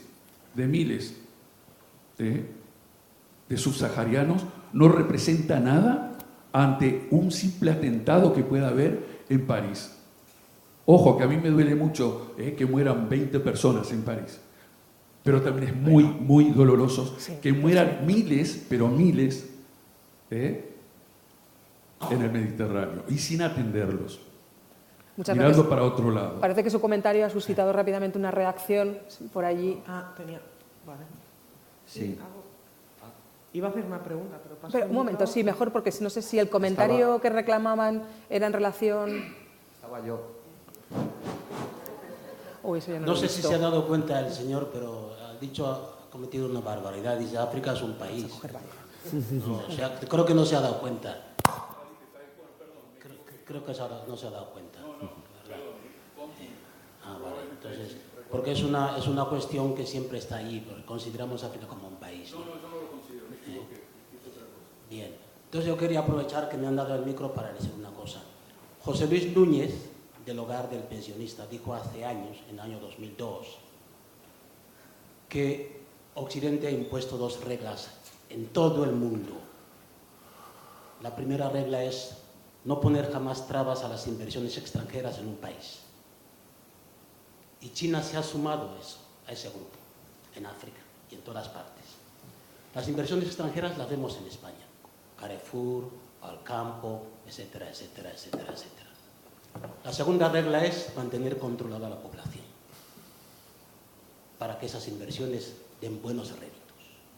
Entonces, una manera de controlar la población en África, en el continente, es a través de conflictos. De esta manera, los inversores siguen ganando porque los conflictos, lo habéis dicho aquí, es un mercado, ¿verdad? Entonces, China también se ha sumado a esas reglas, etc. Pero yo quería preguntar una cosa, Óscar. ¿Para quiénes estudiáis los conflictos en África? ¿Respondo yo? Creo que por alusión directa te ha tocado. A mí no me preguntó, ¿eh? Pues podrías echarle un capote. Bueno, yo creo que estudiamos, contribuimos, digamos, al conjunto de las ciencias sociales, cada uno desde su realidad, para entender un poco un fenómeno como es el de la guerra en una realidad como es la africana. ¿Para quiénes? La idea es tener impacto social, la idea es influir en las agendas políticas internacionales y nacionales. Desde el Grupo de Estudios Africanos, en la línea de conflictos, donde trabajamos bastantes personas, lo que intentamos muchas veces es influir la capacidad política de países como España para que haga las cosas, creemos, de otra manera, de una manera más emancipadora, más transformadora. Tratar de criticar, por ejemplo, las agendas basadas en una visión de seguridad, en una visión que plantea o que entiende la realidad africana de una manera absolutamente simplista. Yo creo que la idea es influir en el ámbito social y en el ámbito político. Y creo que es necesario, porque el gran riesgo, si no dedicamos esfuerzos desde el ámbito académico, pero también desde otros ámbitos, a estudiar en profundidad las cosas, es que nos quedemos en los clichés, en los tópicos y en los titulares. Y yo creo que el problema, muchas veces, cuando estamos analizando las guerras en África, pero otros procesos, es que lo que no hay es suficientes recursos para más gente que analice y trate de deconstruir, por ejemplo, las visiones dominantes sobre las realidades africanas, o más gente que tenga más capacidad de influir en esas agendas internacionales de los organismos internacionales o de otros actores que tienen un gran peso y un gran impacto en la realidad africana. Yo creo que al menos esa es, desde el Grupo de Estudios Africanos, la principal motivación y lo que nos guía. Seguramente hay think tanks, por ejemplo, ¿no? Grandes nombres de think tanks que también estudian la realidad africana, pero seguramente su principal motivación es aportar elementos para la política exterior del país para la que trabajan, para que ese país tenga más instrumentos para entender qué debe hacer o qué le interesa más hacer en un contexto determinado. Yo creo que desde el mundo académico y desde una visión crítica con la que trabajamos en el Grupo de Estudios Africanos, es contribuir a la transformación de esas realidades de guerra o de desigualdades o de otras características, ¿no? No sé si justo contesto lo que querías. Vamos a recoger tres preguntas que había por aquí. Sí. Bueno, es que han saltado, tienes razón. Este señor Pero es que más que una pregunta era como un comentario, ¿no? Parecía, ¿no? Pero había una pregunta. Sobre el complot, sobre la existencia de un complot. Pues yo creo que hay matices, es decir, en esa idea. Yo creo que caeríamos en una simplificación entendiendo todo como un gran complot. Lo digo sinceramente y desde la mayor humildad de haber intentado entender una guerra como la de Sierra Leona. Evidentemente, las dimensiones globales de un conflicto, y lo he dicho, son importantes y sobre todo tienen que ver en lo que es la historia de muchos países africanos. El papel de las potencias coloniales es esencial para entender muchas veces las raíces de los conflictos, y las propias dinámicas de conflictos no se entienden sin el papel de otros actores globales y transnacionales, como las multinacionales, como las empresas de seguridad privada. Pero no nos podemos quedar ahí. Hay muchos otros elementos que tienen que ver con los procesos sociopolíticos de los propios países, con dinámicas de marginación, de falta de oportunidades en muchos jóvenes. Yo creo que hay uno de los elementos que hemos estudiado más en el Grupo de Estudios Africanos es la contribución de la antropología de la guerra en los últimos años. Cómo los antropólogos han ido a preguntarle a la gente ¿por qué estás participando en una guerra? Y muchos de esos jóvenes que estaban participando en una guerra, otro fenómeno es el de los niños soldado, evidentemente, pero ponían sobre la mesa incentivos sociales y económicos, faltas de oportunidades, es decir, encontrar en la guerra también una oportunidad de vida en contextos donde la pobreza, las desigualdades, la falta de oportunidades es importante. Son elementos también locales y sociales que hay que entender y que también se contextualizan, como muy bien has dicho, y no hemos entrado aquí a fondo en realidades políticas donde hay muchos dirigentes que también tienen una enorme responsabilidad en las derivas políticas de sus propios contextos. También otro elemento que no estoy de acuerdo contigo del todo, y es África ha cambiado mucho en los últimos 15 años y no es una África esencialmente de pobreza, hambrunas. Ese es un gran cliché que hemos utilizado para entender África. África es un continente en plena transformación, demográfica, urbana, pero también de crecimiento económico. 7 de los 10 países que más han crecido en los últimos 10 años son africanos. ¿Cuál es, de alguna manera, la otra cara de la moneda de ese crecimiento económico africano? Que es un crecimiento sin redistribución. África y muchos países africanos están entrando en patrones de desigualdad económica, de muy mala redistribución socioeconómica de ese crecimiento económico. Yo creo que ese es un elemento importantísimo. Y un último apunte que va contigo, ¿no? Has mencionado una serie de países occidentales. Yo creo que hoy África es un territorio en disputa, y en eso estoy totalmente de acuerdo, pero ya en un plano multipolar. Es decir, Francia, Estados Unidos, algunos países europeos siguen jugando un papel importante, pero hoy día, por ejemplo, el principal elemento de explotación en África es la venta de tierras, es la privatización de las tierras. Y ese fenómeno ya no es exclusivo de Estados Unidos, de Alemania o de Francia. China, Arabia Saudí, Corea del Sur, India están jugando un papel fundamental. Y ese sur emergente que ha roto precisamente las reglas de juego norte-sur y que ha impulsado dinámicas de cooperación sur-sur, también ha iniciado dinámicas de explotación sur-sur en este sentido. Yo creo que el caso de la venta de tierras y de la privatización de la tierra en África es un clarísimo ejemplo de todo eso. ¿Ahora ya puedo? ¿Había alguien con un micrófono en la mano? Sí, ¿Quién tiene? Esa chica Dos estaba ahí personas. hace tiempo, ¿eh? Pues Desde el principio. Gracias. una cosa, para dar más posibilidad de participar, vamos a recoger de forma seguida 3 preguntas, ¿de acuerdo? Luego contestan y así seguimos con el debate. Entonces, hay una pregunta o 2 y cogeríamos una tercera. Entonces, si puedes... Vale, pues nada, pues muchas gracias. Intentaré ser breve, está bien ver tanto conflicto sobre los micrófonos. Tengo muchas preguntas, pero voy a intentar hacer 3, lo siento, un poco ligadas. Sobre todo a la primera que has mencionado sobre que solo nos llegan malas noticias de África, ¿no? Y tú decías, a ver si nos llegan más buenas, y él te decía, bueno, que nos lleguen más completas. Bueno, me llamo Paula, trabajo como evaluadora en programas de cooperación internacional y me ha llamado mucho la atención que la presencia de la cooperación internacional en África no se haya mencionado porque es muy elevada. Entonces, en esa narrativa no solo nos llegan los conflictos, sino la parte victimista o pobre África, que me alegro de tu comentario. Pero gran parte de esa narrativa llega de las organizaciones gubernamentales. Los pobres niños con €1 salvas una vida, contigo podrán, etcétera, etcétera, etcétera, etcétera. Seguro que vosotros todos sabéis muchas líneas, ¿no? Entonces, ¿qué papel juegan esas organizaciones, no solo en África, sino aquí en construir esa narrativa, ¿no?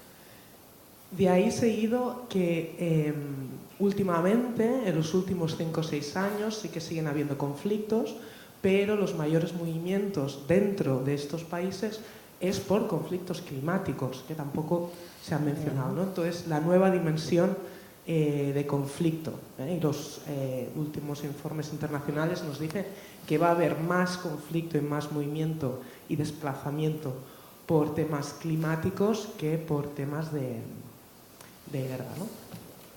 Y os lanzo una pregunta de un libro de Damisa Moyo, no sé si la conoceréis, que publicó en el 2010, que lo titulaba Muerte a la ayuda, ¿no? Y otro libro de Dai White, de La culpa del hombre blanco, ¿no? Entonces, aparte de las multinacionales y los gobiernos corruptos, que sabemos que están y que hay una lucha de poder entre unos y otros, ¿dónde nos quedamos los que estamos en Occidente, los que observamos y cómo gestionamos eso, ¿no? Cómo desde todo ese buenismo también se ha hecho mucho daño. recogemos, sí, todas seguidas. Mi pregunta iba, primero un comentario con respecto a lo que decía el ponente de las causas de la situación africana, que tienen que ver mucho con lo que han sido las consecuencias de la descolonización o la colonización y el imperialismo, lógicamente, esas causas.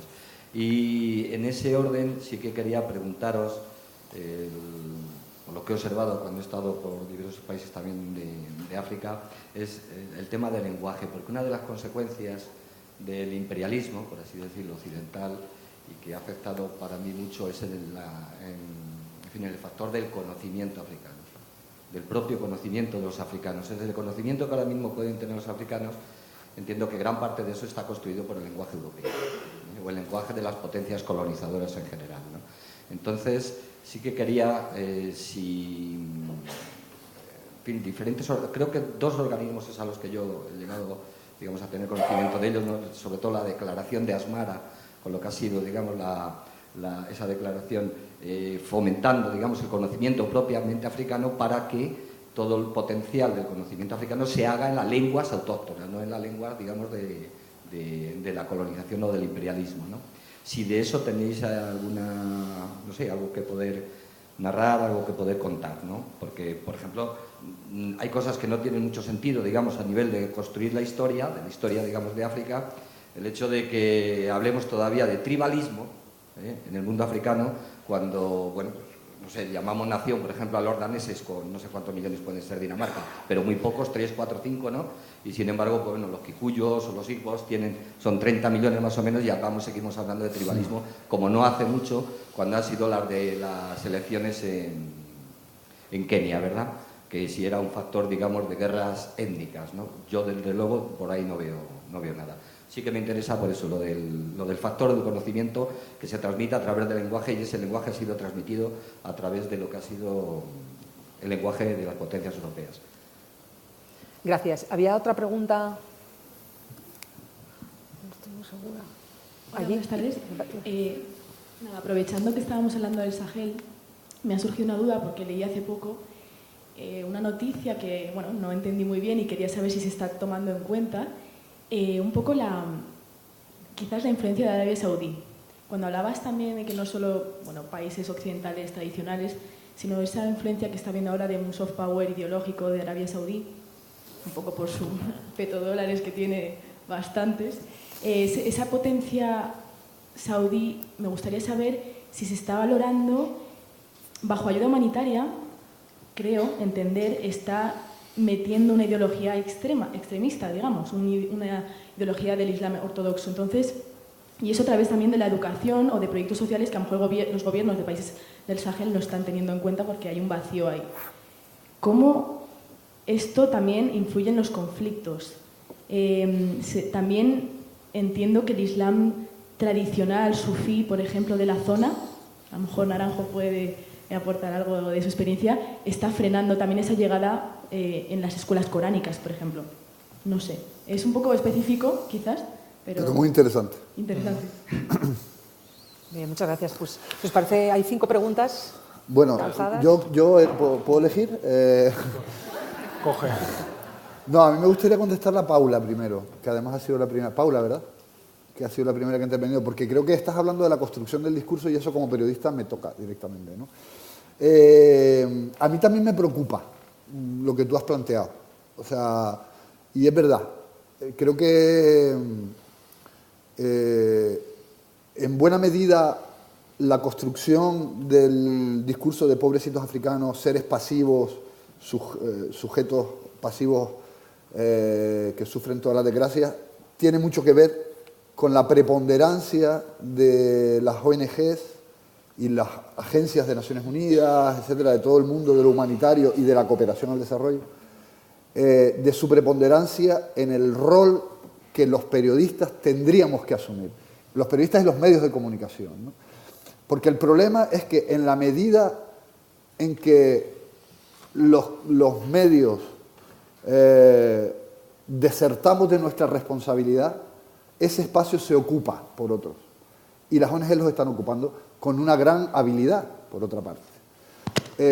Yo no sabría decirte exactamente, pero puede ser que el 80% o el 70% de los reportajes que hoy en día se publican en los medios de comunicación españoles en zonas de conflicto son patrocinados o bien por fundaciones o bien por ONG, ¿no? Y esto plantea un debate moral, sin duda. A mí como periodista me lo plantea, ¿no? Y que tiene que ver también con nuestra propia profesionalidad o con la propia, digamos, ejecución de nuestra tarea y de nuestra responsabilidad como actores, como periodistas, porque a veces se olvida, los periodistas sí trabajamos para medios de comunicación, por tanto somos empleados de un poder privado X, pero también tenemos una responsabilidad. Y eso creo que está fuera de toda duda porque trabajamos en medios de comunicación y ustedes, los lectores, nos debemos a ustedes, ¿no? Y a la verdad y a contar las cosas como son realmente y tal. Entonces, creo que estás metiendo el dedo en la llaga, ¿no? Sobre algo que tiene que ver con la construcción del discurso, ¿no? Bueno, igual no respondo a tu pregunta, pero sí que comparto tu preocupación, ¿no? por ese tema. Y con respecto a lo último que has dicho, porque ¿qué era? David Samoyo, ayuda al desarrollo o la influencia del cambio climático en los conflictos. Eso más tú, ¿no? A lo mejor. Tú contesta lo que te apetezca. Es que ya me he olvidado lo que iba a decir de lo otro, si le soy sincero. ¿De Arabia Saudí, quizá? ¿Querías comentar? No, y lo del freno del Islam sufí, ¿no? Que decía por aquí, ¿no? La compañera, al tema del... Bien, yo creo que Arabia Saudí, vamos a ver, y esto es algo, yo creo que es muy interesante, ¿no? Y quizás se ha explicado poco Cuando en los años 80 empieza el desmoronamiento de la Unión Soviética y de la caída del muro en el año 89, bueno, y todos los países africanos, muchos de ellos que estaban en la órbita socialista, acuden corriendo al Fondo Monetario Internacional y al Banco Mundial en busca de nuevos partener, ¿no? De nuevos apoyos. Y estos organismos financieros internacionales establecen condiciones leoninas a los países africanos y lo primero que le dicen es hay que reducir la factura del Estado, ¿no? Tenemos que adelgazar al Estado porque aquí hay un gasto público enorme. Bueno, pues esto que ya sabemos de lo que estamos hablando, ¿no? En España, en fin, también hemos tenido nuestra experiencia, ¿no? Entonces, esto lo han investigado gente en África, ¿no? Bueno, conozco a algún investigador en Senegal, en Mali, que son ellos los autores de esta teoría, no yo. Pero me parece muy interesante, ¿no? Cuando, digamos, estos países africanos se ven incapaces de responder a las necesidades básicas de su población, dada esa debilidad estructural y esos créditos que además ahora tienen que ir devolviendo, estas condiciones, como digo, esta deuda externa, etc. Ese momento es aprovechado por muchas sectas islámicas radicales para penetrar en zonas de los países a los que los gobiernos, que son gobiernos débiles, no llegan, ¿no? Se me ocurre el ejemplo que yo conocí de la secta Dawa, que es una secta que opera en el Sahel de manera intensa, que tiene origen en los países del Golfo de Arabia, ¿no? Del Golfo. Entonces, ahí hay, por un lado, una responsabilidad, digamos, que tiene que ver con las dinámicas internacionales en un determinado momento, y estos grupos que aprovechan esa debilidad, ¿no? para penetrar. Es verdad que en algunos lugares el Islam sufí ha supuesto un freno, por ejemplo, es paradigmático el caso de Senegal, en donde las cofradías, Tiján, Murid, etc., ejercen un control sobre lo que se predica en las mezquitas, y en cuanto hay alguien wahabita que está diciendo cosas, hablando de la Edad Media, ¿no? Esto de los wahabitas y tal, salta la alarma y ellos mismos tienen sus propios mecanismos de control de eso, ¿no? Pero también es cierto que estas barreras, estos diques de contención, en otros lugares se han saltado, absolutamente, ¿no? Por ejemplo en Mali, ¿no? Que es muy evidente, ¿no? El líder religioso, que vendría a ser como el obispo, ¿no? de Mali, es claramente un wahabí. O sea, es un tipo que dice que las mujeres tienen que ir tapadas, que el tema de pues, los hombres tienen que llevar los pantalones por aquí, o sea, y es un tío que con esta persona, que se llama Diko, tiene que negociar el gobierno maliense cada vez que aprueba una ley, por ejemplo, ¿no? Porque está establecido así, que tienen que pasar a través del Consejo Islámico, ¿no?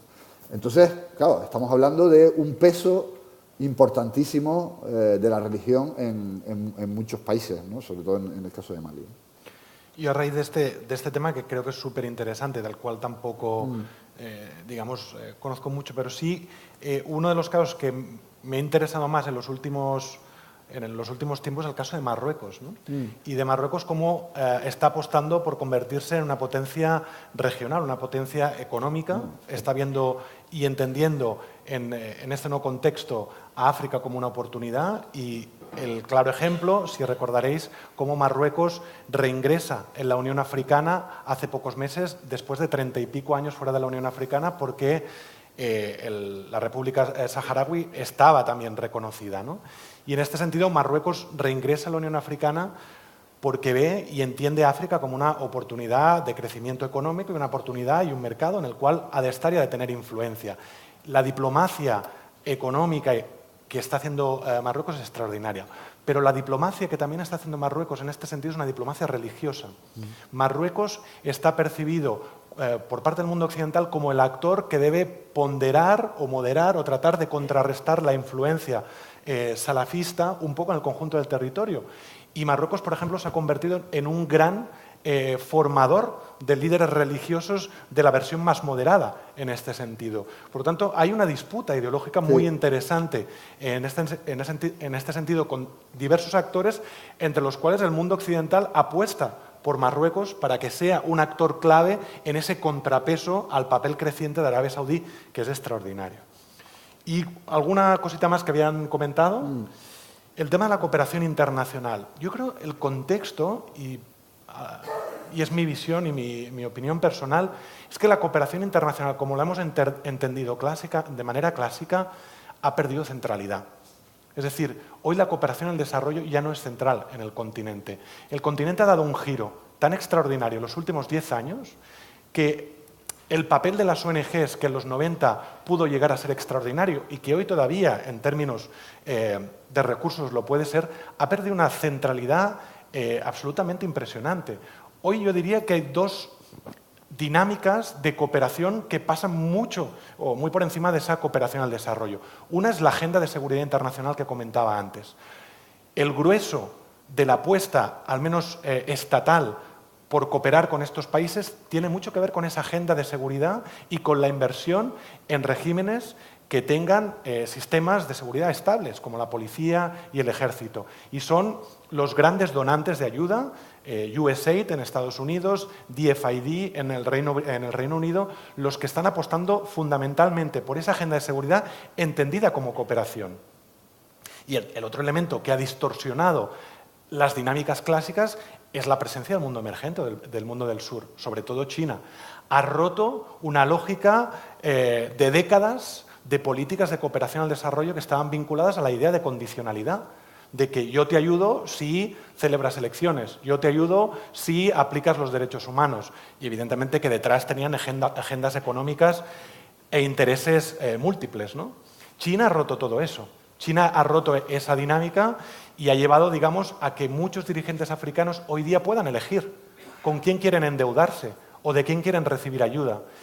Eso ha hecho que la cooperación haya perdido una cierta centralidad a nivel cuantitativo, porque los estados hoy día, al menos lo que es la ayuda pública, la destinan sobre todo a esa agenda de seguridad, y a nivel de posicionamiento, porque hay otros muchos países que juegan parte en ese nuevo contexto. Pero además, si rizáramos el rizo, veríamos que de cooperaciones hay muchas. La cooperación nórdica, por ejemplo, la de Suecia o Noruega, es una cooperación, por ejemplo, muy transformadora, o que tiene una idea muy transformadora de la cooperación. Es muy minoritaria en términos cuantitativos, tiene poca presencia, poca visibilidad, pero los países nórdicos tienen la tradición de ser o de impulsar una cooperación muy transformadora. En cambio, otro tipo de cooperaciones, como podría ser la española, durante muchos años, tienen una visión mucho más vinculada a su interés o una cooperación mucho más vinculada a su agenda personal o a su agenda nacional. En ese sentido, la cooperación yo creo que ha cambiado y me atrevo a decir que ha perdido una cierta centralidad. Sobre el tema medioambiental que comentas es súper importante, porque aquí no hemos tenido tiempo, pero hay muchos elementos que son importantes tener en cuenta. Yo sí que matizaría la cuestión del cambio climático no es una causa per se. Volveríamos a la idea de que no hay una causa. es un factor. Es un factor que está incidiendo en muchos contextos donde están contribuyendo a la escasez alimentaria, está contribuyendo a la desertificación y eso evidentemente está generando dinámicas de conflictos. Pero fijaos que aquí hoy hemos estado mucho hablando de conflictos entre Estado y otro actor, una guerrilla, un grupo armado donde participan otros actores internacionales. Pero hemos obviado una parte importantísima de la conflictividad armada en África, que es la guerra no estatal. El conjunto de actores no estatales que conviven en las periferias del Estado y que muchas veces son conflictos entre diferentes grupos no estatales, paramilitares, milicias, pequeños grupos locales, que están disputándose fundamentalmente recursos, el agua, las tierras y donde el factor medioambiental tiene mucho que ver y donde la presencia de armas ligeras, en África es un continente donde circulan gran cantidad de armas ligeras que vienen de otros contextos de conflictos, es clave. Esas guerras no estatales, por ejemplo, en Nigeria, entre nómadas y de alguna manera pastores, ¿no? Lo que se conoce, ¿no?, como esos conflictos un poco territoriales. O en Sudán, son conflictos que dejan miles y miles de víctimas al año. Y no hablamos de esa realidad, pero eso existe, es una realidad también compleja. Y el último punto que quería comentar, un poco sobre la construcción del conocimiento y demás. Yo creo que el conocimiento desde aquí lo seguimos de manera inevitable, construyendo de manera eurocéntrica. Es decir, sabemos muy poco y tenemos muy poca capacidad para entender África desde África. Y por lo tanto, hemos construido un imaginario que es casi imposible de deconstruir. Lo más preocupante ya no es esa visión etnocéntrica casi inevitable si tenemos en cuenta nuestro imaginario. El problema es que muchas veces caemos en visiones racistas de la realidad, en una visión que parte de una cierta superioridad. Y aquí voy a poner un ejemplo que me resulta paradigmático, ¿no? Como, por ejemplo, en el ámbito académico en los últimos años, desde las primaveras árabes, se ha analizado de manera extraordinaria todos los movimientos sociales a nivel mundial. Tú comentabas, ¿no?, hablando de las primaveras árabes o hablando de otros movimientos en otras partes del mundo, pero África es el territorio donde más protestas sociales y movimientos sociales se están registrando. Los académicos más importantes que trabajan en estos temas prácticamente no incluyen ni un solo caso africano. ¿A qué se debe eso? Es una visión claramente racista. Es una visión, digamos, nuevamente que trata las realidades africanas desde la pasividad, desde la dependencia y que no entiende que los africanos y las africanas han sido siempre, en todas las etapas históricas de su propia historia, los grandes protagonistas de los cambios sociopolíticos. Lo fueron las estrategias y las iniciativas de resistencia durante los 300 años de esclavitud. Lo fueron durante la época colonial, lo están siendo en la época poscolonial. Y a la vez, y aquí no hay que caer en visiones idealistas, lo son también históricamente los propios africanos y africanas colaboradoras y partes responsables de sus propios problemas. Lo fueron durante la época de la esclavitud. No se entiende la esclavitud sin el papel de muchísimos africanos que colaboraron en la trata. Se entiende, evidentemente, en la época colonial y se entiende en el momento actual. Por lo tanto, hay una doble visión que es necesaria, una visión que deconstruye esa visión eurocéntrica y racista, pero otra, una visión que construye esa visión casi rusoniana, siempre, del buen salvaje, ¿no?, y del África como un ente pasivo y victimista, que también hay que, de alguna manera, incidir, ¿no? Sí, sin problema. Había un par de preguntas más pedidas. Un chico que ya no le veo. Allí recogemos tres. Hola, buenas tardes. Vale. Muchas gracias. Espera un segundo, porque han empezado... Sí, perfecto. Pues... buenas tardes. Voy a intentar ser breve porque se me da muy mal hablar con un Sí, micro, por favor, se sabe estupendo. Sí. Y va especialmente dedicada a Pepe esta pregunta. Hablabais al principio del seminario, del simposio, que suelen llegar malas noticias siempre de África, que las noticias son malas, son guerras, son hambrunas. Y me gustaría hacer hincapié en un hecho que es el cambio sociopolítico de Gambia. Y por ello me quiero remontar a un artículo que tú escribiste en enero del año pasado, y el artículo es Gambia, el país africano que derrocó a su dictador sin una gota de sangre. Creo que es un hecho admirable, incluso envidiable, no como un país africano, sino como un país de cualquier parte del mundo. Creo que es un hecho humano que es digno de admirar, de cómo puedes echar a un dictador después de 22 años de la cantidad de cosas que hizo sin una gota de sangre. Está la muerte de Solo Sandén, pero bueno, fue cosa de Jammeh, o sea que no fue cosa del cambio. Entonces, ¿por qué el ejemplo de Gambia no ha sido un referente quizás o algo a comentar a nivel mundial? Y para terminar, agradecerte todo el trabajo que estás haciendo, porque yo tengo un proyecto en Gambia y la mayoría de la información que me llega es gracias a ti, y agradecerte tu función ahí. Gracias. Muy bien. Muchas gracias. Sé que mañana va a ser el seminario de Libia, si no me equivoco, pero quiero exponer ese caso porque es bastante recurrente y simplemente exponer que hasta 2011, que fue cuando intervino la OTAN, era el país con mayor PIB de África, daba servicios gratuitos, subsidios, préstamos asequibles a países vecinos y desde luego no era un sistema, o sea, no era una democracia. Por tanto, esto invita a reflexionar si realmente nuestra influencia es y fue realmente positiva y si es correcto, más allá del derecho internacional, que impongamos la paz y nuestros valores. La segunda pregunta, que también es para que la reflexionemos todas y todos, es sobre algo tan simple como pensar que si en África hay 1.200 millones de personas y ahora mismo los sociólogos están diciendo que vivimos en la mayor época de abundancia material en toda la historia, ¿realmente queremos que esa gente se ponga en nuestra altura? Y, por tanto, necesitamos el conflicto. Muchas gracias. Perfecto.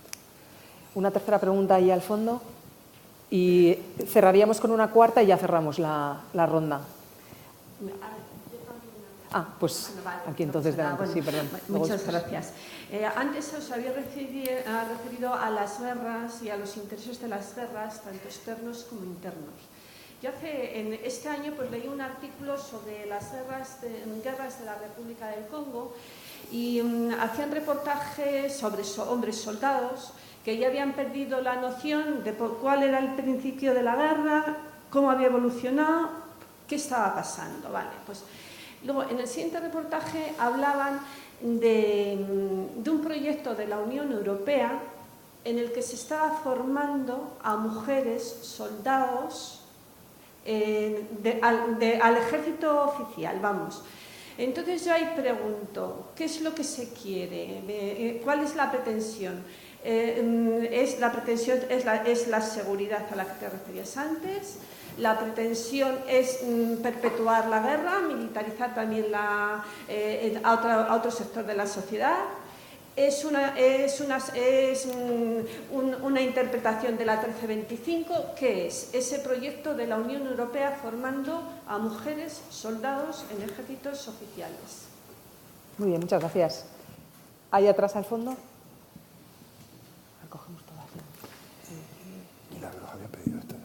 Hola, buenas tardes. Yo lo primero que quiero decir es que estas charlas que hay aquí son un poco imparciales, en el sentido de que son de blancos y para blancos, pero no reflexionamos como africanos.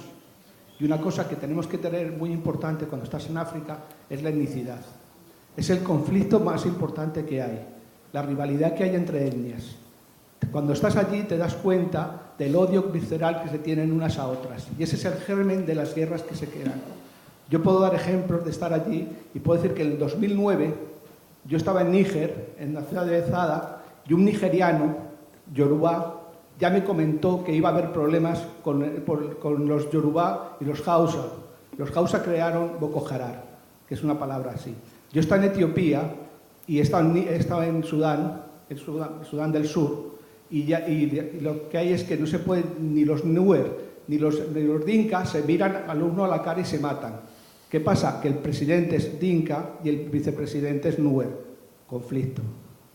Los Fula arrasan cuando no tienen tierras para que sus ganados coman, arrasan a agricultores. En Casamán, los Yolá quieren matar a todos los demás etnias para ser independientes.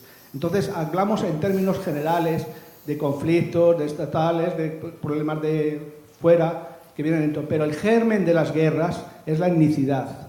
Cuando estudias África y estás en ello, ves cómo funcionan los africanos y te das cuenta que esa es una cuestión que para ellos es muy importante, la etnicidad.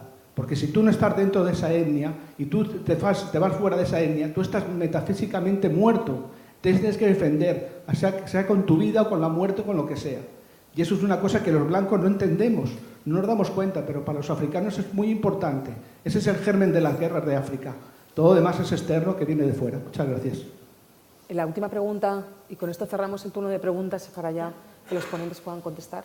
Vale. Hola, buenas tardes. Yo tenía una pregunta y un comentario. La pregunta es, si vemos todo el proceso de independencia en el África francófona, básicamente ha sido liderado por afrancesados, la mayoría francomasones, si vemos un poco el caso de Senegal con Senghor, etc. Hoy en día la mayoría de los presidentes que tenemos en África francófona siguen siendo francmasones. Vemos el caso de Gabón, Paul Biya, y bueno, Gabón, por ejemplo, cómo financia la mayoría de los partidos políticos en Francia. Un poco quería saber cuál es vuestra opinión sobre el rol de la francmasonería en todos los conflictos que hay en África. Esta es la pregunta. Y el comentario, antes han preguntado qué es el Sahel. Solo decir que Sahel en árabe significa borde, y es el borde del Sáhara, que significa desierto. Por eso se llama Sahel. Gracias. Muchas gracias. Lo de la francmasonería es para ti la pregunta. No, esto te la voy a dejar a ti. No, a ver, Gambia. Bueno, efectivamente, yo creo que fue un momento muy bonito. No sé si te coincidió que estabas allí. Fue un momento muy, muy bonito, ¿no? Porque es verdad que, fíjate, yo fui a cubrir las elecciones en Gambia. Bueno, la sensación era, mucha gente desde fuera decía, no, son unas elecciones más, ya me va a ganar, no va a haber ningún cambio y tal. Y un amigo mío, periodista local, lo importante que es tener fuentes, ¿no?, locales, ¿no? Uno, al fin y al cabo, no es más que alguien que pasa por allí, ¿no? Pero la gente que está allí, que vive allí, me dijo, si algo va a cambiar en Gambia va a ser ahora, ¿no? Ya se venía alarmando después de la muerte de Solo Sanden y tal. Y fue muy emocionante, ¿no? Ver cómo un pueblo votó, cómo increíblemente Jammeh aceptó en primera instancia los resultados, y sobre todo cómo jugó un papel muy importante la diplomacia, digamos, de la comunidad oeste africana, ¿no? Cómo rápidamente reaccionaron y sin el rol de Senegal, de Nigeria o de Ghana, que movilizaron tropas, bueno, probablemente las cosas hubieran ocurrido de otra manera, ¿no? El problema es que Gambia es pequeñito y que geoestratégicamente no tiene un rol. Yo creo que la prensa anglófona sí que destacó más por los vínculos históricos con Gran Bretaña, pero pasó muy desapercibido. Además, si no me equivoco, creo que la toma de posesión coincidió con la de Trump, ¿no? La de Barrow fue en la misma, con lo cual, claro, Adama Barrow contra Donald Trump, mediáticamente, no sé si tenía muchas oportunidades Barrow, ¿no? Te agradezco mucho el comentario. Del tema de Libia yo quería decir algo, te dejo a ti quizás luego la parte más enjundiosa, que veo que estás hablando súper bien hoy. Pero sí que es verdad, o sea, yo del tema de Libia he estado en actos en donde ha habido presidentes africanos, no sé, cumbres, encuentros, etc. Y una de las quejas que se repiten es la de, bueno, la OTAN vino aquí, Francia sobre todo, bombardeó, acabaron con Gaddafi y no había nada pensado para el post-Gaddafi, ¿no? No había nada previsto, ¿no? Yo creo que eso, el estado en el que hoy se encuentra Libia, que ha tenido mucho que ver en todo el tema migratorio también, ¿no? Como ruta que se abre, evidentemente está directamente relacionado con la acción militar, ¿no? de la OTAN y con la caída de Gaddafi, ¿no? Gaddafi tuvo algunas cosas o muchas cosas positivas probablemente, pero también algunas que no lo fueron tanto, ¿no? Quizás, yo creo que no debemos hablar como decía antes, creo que hay muchos grises y muchos matices, ¿no? Y en el régimen de Gaddafi también los hay. Pero vamos, no era, por supuesto, el monstruo diabólico que se pintó en Occidente, creo, al menos desde la perspectiva de muchos países africanos o para muchos gobiernos africanos, ¿no? Y bueno, quería también comentar sobre el tema de las etnias. Yo tengo un amigo que se llama Komila Yata, que es Yola, de un pueblo que se llama Usui, es muy amigo mío, ¿no? Y te aseguro que no tiene ninguna intención de matar a nadie, ¿no? Senegal es un ejemplo de convivencia pacífica de distintos grupos étnicos. Sí que es verdad que hay un conflicto en Casamance en el que podemos entrar en otro momento a hablar de las causas, etcétera, pero no estoy en absoluto de acuerdo con lo que has comentado. Creo que la mayor parte de los africanos conviven en paz entre ellos. Hay problemas, sin duda, que los hay. No estamos en España como para tirar voladores, precisamente, ni como para dar ejemplos de convivencias, etcétera. Pero creo que tienen mecanismos para resolverlos tradicionales que han funcionado muy bien. Entre los tuareg y los songhai, por ejemplo, en el norte de Mali, que hoy se presentan como el arquetipo del conflicto entre... ha habido problemas históricos y los han resuelto. Hablabas de los Fula, de los Pel. Los Pel es un pueblo que se extiende por un montón de países de África Occidental y te aseguro que la inmensa, el 99,99% no tiene la intención en absoluto de matar a nadie. Hay problemas y los resuelven entre ellos. Me parece que decir que los grupos étnicos en África es el origen de la guerra, me parece que es una simplificación. Es un elemento a tener en cuenta, como creo un factor más, como decía Óscar, y además el yihadismo creo que ha sabido nutrirse de esos conflictos en algunos lugares, como el lago Chad y Mali, pero en absoluto creo que sea tal y como lo plantea, ¿no? Esa es mi opinión. Yo sobre Gambia, una cosa que creo interesante poner sobre la mesa es el tema del ECOWAS, ¿no? De la CEDEAO, ¿no? Que yo creo que sí que en este sentido, y tú sabes mucho más y has estado allí, pero sí que me parece que a diferencia de otros contextos... Bueno, a veces estar allí no es sinónimo de saber, ¿eh? Ya, también es verdad. Pero la sensación... La sensación es que el ECOWAS y su intervención tuvo un papel absolutamente determinante. Es decir, que se produjo una revuelta social importantísima y ejemplo de algunas de las cosas que están pasando en algunos países africanos, pero que aquí el papel del ECOWAS, como lo ha sido en otros momentos, que es un organismo subregional en el África Occidental que funciona muy bien, realmente, sobre todo en materia de seguridad o política. Por bien me refiero en el que es un organismo activo, muchas veces con mayor capacidad de decisión y de resolución que la propia Unión Africana. Pero sí que creo que fue un elemento determinante que desactivó... Sin duda. No, ya hablaba antes del papel de Nigeria, Ghana, Senegal, las tropas, la diplomacia también preventiva, ¿no? Y yo creo que aquí, por ejemplo, una de las revueltas o uno de los contextos más interesantes ha sido también el de Burkina. Burkina Faso con Levalés y Toayán ha sido realmente también una experiencia de abajo arriba y de un proceso de empoderamiento y de movilización sociopolítica que también ha acabado con la expulsión en su día, en el 2014, de Blaise Compaoré, ¿no? Y yo creo que hay un ejemplo también interesantísimo, o como lo fue, por ejemplo, en su día el Yanamar en Senegal en el 2012 con el intento, ¿no?, de Abdoulaye Wade de perpetuarse. Es decir, que África se está movilizando a nivel sociopolítico, que hay muchos ejemplos cada vez más interesantes. De Libia poco más que añadir. Sí que creo que ha sido uno de los contextos donde claramente la comunidad internacional ha fracasado de manera estrepitosa y estoy muy de acuerdo con esa idea de que no había un plan B y que además muchas de las cosas que hoy se explican en el Sahel, en recrudecimiento de algunos de los conflictos, vienen en materia de armas, de efectivos que participaban en las fuerzas de Gaddafi o en otros contextos o en otros grupos. Tienen mucho que ver con la descomposición de Libia, que también además hacía de tapón regional en este sentido. Sobre la pretensión que comentabas, ¿no?, de las mujeres en los ejércitos, yo creo que seguramente entra dentro de la pretensión de modernización de unas fuerzas armadas por parte de actores occidentales que pues eso, quieren modernizar, quieren formar en derechos humanos a ejércitos de países africanos. Pero digamos, la pretensión genérica es sobre todo apostar por esta dimensión de la seguridad, de construir ejércitos eficaces con capacidad de retener sus propios conflictos para evitar pues, que de alguna manera sean países susceptiblemente, ¿no?, peligrosos o potencialmente fallidos, etc. Es decir, hay una agenda de protección por parte de la comunidad internacional y de los países occidentales que entienden las realidades africanas muchas veces como amenaza. Y acabar, lo siento, pero con el tema de la masonería no me atrevo. De la francmasonería porque no controlo nada. Yo me lo anoto para un próximo reportaje. Está muy bien, de investigación, ¿no? Claro. Y además, como Milagro la conozco, me vas a ayudar. Lo que sí que me gustaría acabar es con el tema de la etnicidad. Para nada de acuerdo con lo que comentas. Para nada, y estoy totalmente de acuerdo. ¿Cómo?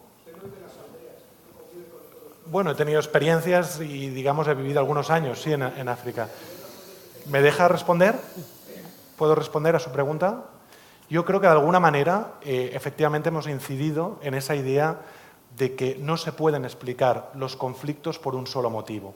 Y la cuestión tribal ha sido una de las narrativas más o peor utilizadas para entender la realidad africana. Las identidades son construcciones sociales, y esto nos lo dice la antropología. La identidad se ha construido socialmente.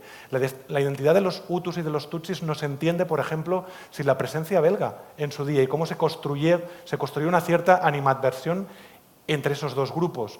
Pero es que además lo que predomina precisamente no es la animadversión, lo que predomina es una convivencia en muchos de esos contextos. Has comentado un contexto verdaderamente interesante, que es el de Sudán del Sur. Sudán del Sur, efectivamente, hay una realidad donde la dimensión étnica entre nuers y dinkas, que son los dos principales grupos que se disputan el poder, tiene un peso fundamental, cómo han construido esa animadversión. Pero no tiene que ver con una cuestión casi, digamos, primaria o casi primigenia, ¿no?, de nacer odiando al otro. Es, digamos, una identidad que se construye en un contexto histórico de relatos determinados, pero que además en el caso de Sudán del Sur tampoco se entiende sin la dimensión de los recursos, sin el control del petróleo en algunas zonas del país, no se entiende sin el acceso al poder en un país como Sudán del Sur que se acaba de independizar y con muchos otros elementos. Y en este sentido yo creo que tenemos que superar esa visión que insiste en entender las guerras en África como una cuestión tribal, porque yo creo que hemos ido ya mucho más allá y creo que hay elementos para constatar esa realidad. Bueno, no tenemos la posibilidad, porque por temas de tiempo, de entrar en un debate dialogado, pero no sé si queríais añadir alguna otra cosa más. No, pues simplemente agradecer a todo el mundo su presencia aquí. La insolidaridad que dejar morir miles de africanos en el Mediterráneo. Ese tema no lo han tocado y son miles. Bueno, la verdad es que José Naranjo es complicado. Bueno, la insolidaridad que hay. Nos habían convocado para hablar de conflictos. Efectivamente es un tema muy importante, que se sale un poco del tema de las guerras, pero que tiene que ver con la nula gestión, la incapacidad de los países europeos para gestionar el fenómeno migratorio. Tiene que ver también con el injusto reparto del mundo. En fin, ya sabemos lo que está pasando en África. Hablaba usted mismo de la explotación de los recursos naturales. Y sobre todo, el otro día publicaba un reportaje, ¿no?, en el periódico El País. Tiene que ver con la falta de horizontes vitales para buena parte de la juventud. Yo vivo en Senegal desde hace 7 años y lo que constato en el día a día es que hay mucha gente que tiene grandes expectativas en su vida y que ven que allí no las pueden cumplir, que no tienen la capacidad de cumplirlo y se lanzan a este viaje absolutamente desesperado, pero que es desesperado porque nosotros lo hemos convertido con nuestra política represiva en fronteras, con nuestra nula capacidad de gestionar los flujos y con unas recetas que han demostrado estar equivocadas y que provocan muerte y sufrimiento. No sé qué más añadir. Bueno, pues muchísimas gracias. Creo que hemos rebasado ampliamente el tiempo para esta mesa. Dar las gracias, por supuesto, a todos ustedes, a todos vosotros y vosotras por haber venido aquí. Recordar que mañana hay una mesa, precisamente la mesa número 4, sobre conflictos en Libia. Y agradecer sobre todo a nuestros ponentes, ¿no? No sé si ahora entendemos mejor o peor los conflictos, pero creo que ellos han hecho un gran esfuerzo. Tanto Óscar Mateos como José Naranjo creo que han dado lo mejor de sí, ¿no?, para que podamos entender un poquito mejor. Así que muchísimas gracias a todos.